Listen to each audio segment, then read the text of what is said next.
Let's go.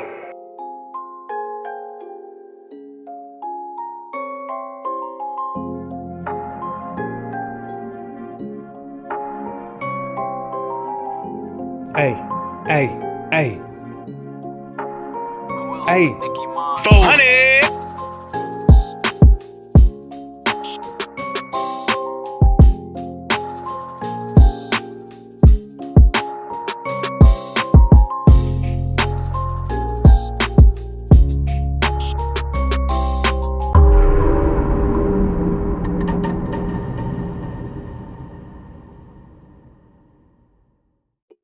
Genesis 15. Then the Lord said to Abram, know for certain that your offspring will be sojourners in a land that is not theirs, and will be servants there.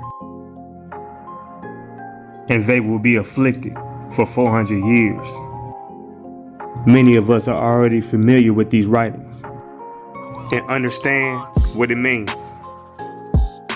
Dive into these verses whenever you have the chance and get some understanding. For deeper wisdom, get into the apocryphal books. Maybe we'll get into that at another time.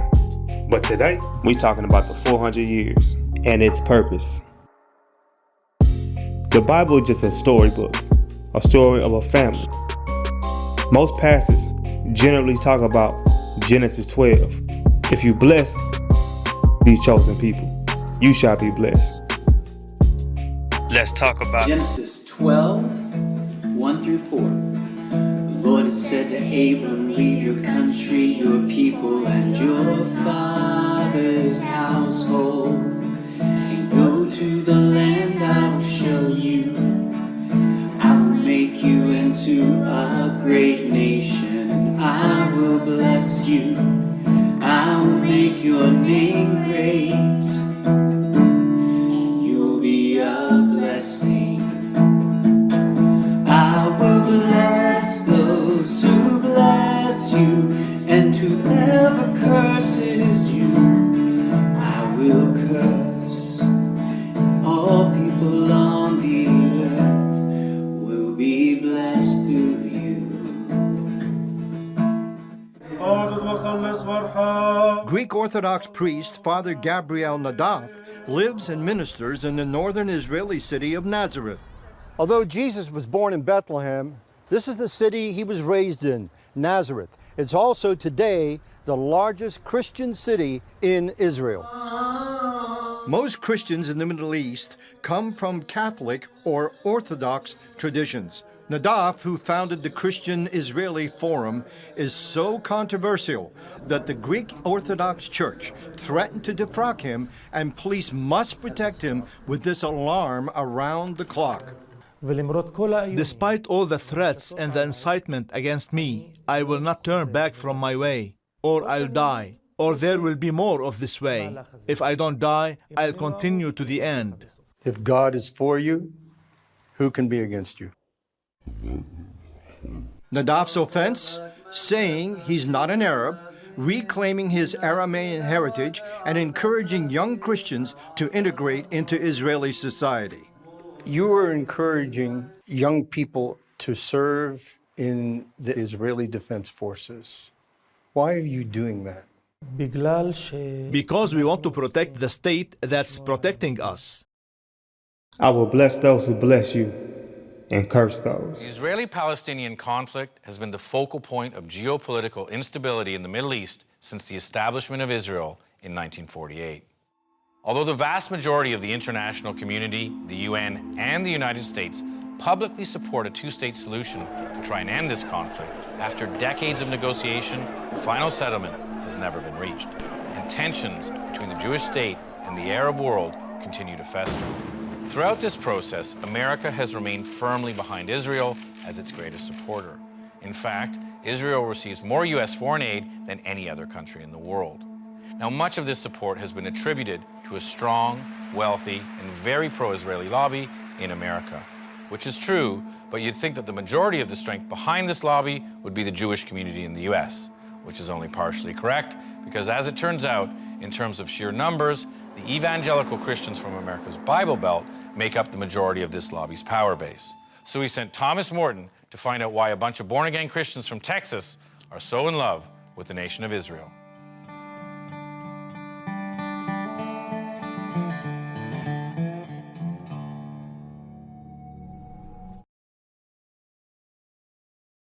Even though the motives were pure, there has seemed to be a mix-up.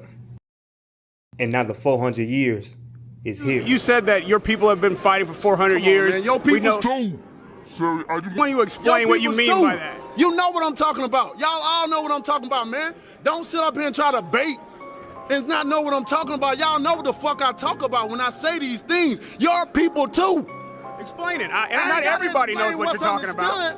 Radio Raheem, I don't have to explain what's understood, man. You know what I mean by that. You know what I say about that. I ain't gotta go further. And if anybody don't understand that, then God be with them. Go look up the history. Go look up the history. Shit, don't everybody believe in Google?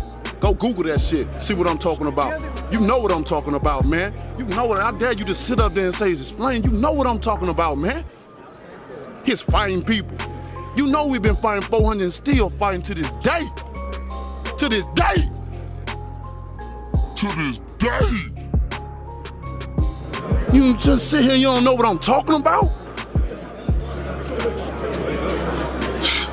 Man, I'm out of here, bro. Let's go. Come on, let's go, man. Let's go, man. You had a maturation process last year. You had your bar mitzvah. Yeah, bat mitzvah. Bat mitzvah. Yeah, That looked dope. I'm a girl. That looked popping. Yeah, it was popping. It was like the party of the year for me. I had a blast. It was a lot of hard work getting up to it because I had to learn Hebrew and learn. I did the Vietza.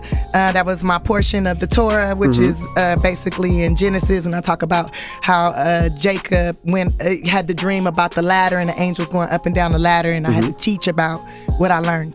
So that's about what and it is. I see you rocking the Star of David. It's interesting because you went to how you pronounce it? Eritrea a few times. That's Africa, but it got you closer to your Jewish heritage. Yeah, right? It got closer to my roots all the way around, But let's be honest, when I was 15, 16 years old, I started doing bar and bat mitzvahs, so I was already kind of close to it. My grandma was telling me that's what my father was, and I didn't know if she was telling me that just to be telling me so I could get the job doing the bar and bat mitzvahs, so I could make some money, so I could stop asking her for money, or if it was true, right?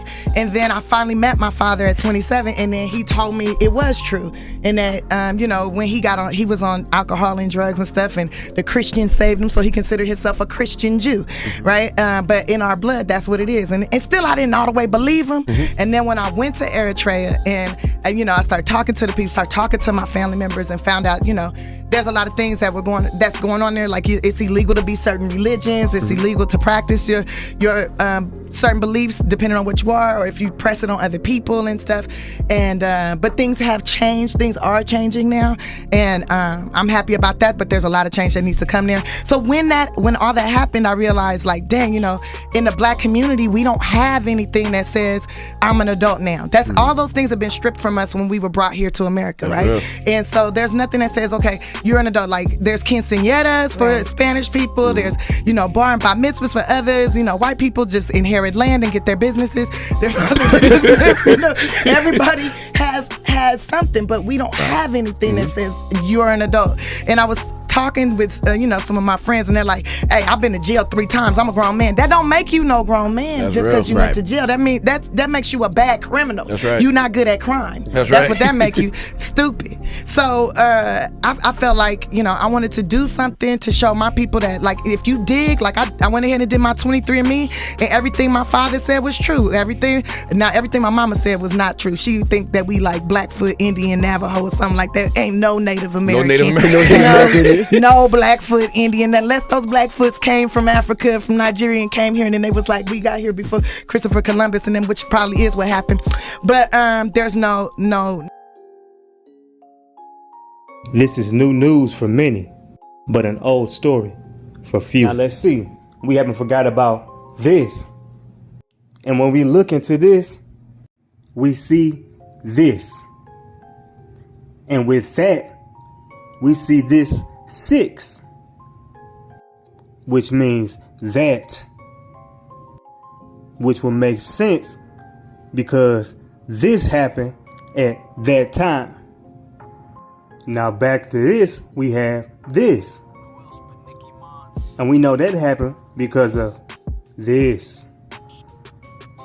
Now back to this, we have this. And we know that's true because of this. And this. But back to this, we see this. And we also see this on top of this. And now we got this, which led to that. And this. If I calculate it correctly, then this is gonna happen. The earth about to move. Holla at me. This is the reason these plagues are ravishing the nations. Isn't it obvious? Genesis 12. If you bless them, you will be blessed. The problem is, the blessing has been going elsewhere. So now the curses are here. All things must be done in balance and in order. This time has been known by many, but hidden from you. What's going on, everybody? BO9263 back at y'all with another video. And listen, man, I've been away from YouTube for roughly 2 months now, and you know, if anybody actually talked about what I'm about to talk about right now, shout out to y'all, because this is the first time I heard about this quiet little bill that was passed on January the 8th. It was signed into law by President Donald Trump. And again, this is the official White House website. And I just want to focus on HR 1242. And it says, the 400 years of African American history. Okay. So according to the White House website, this was signed into law on January the 8th of this year. And I wanted to get more information on what this law entails. So I went to congress.gov, and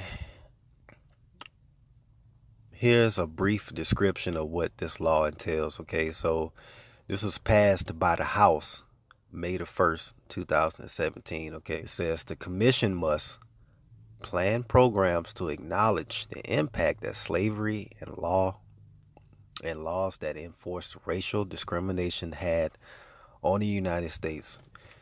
It's also to encourage civic, patriotic, historical, educational, artistic, religious, and economic organizations to organize and participate in anniversary activities.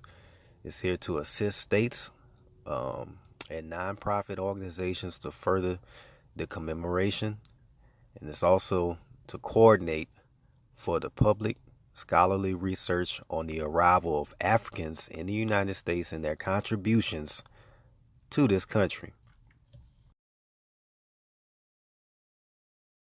In the apocalypse of Abraham, we saw the plagues, but I want you to look at this as well.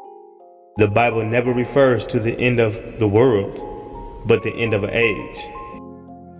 We are currently in that age now, and many people have no idea. The text before you is the last chapter before the end of this book.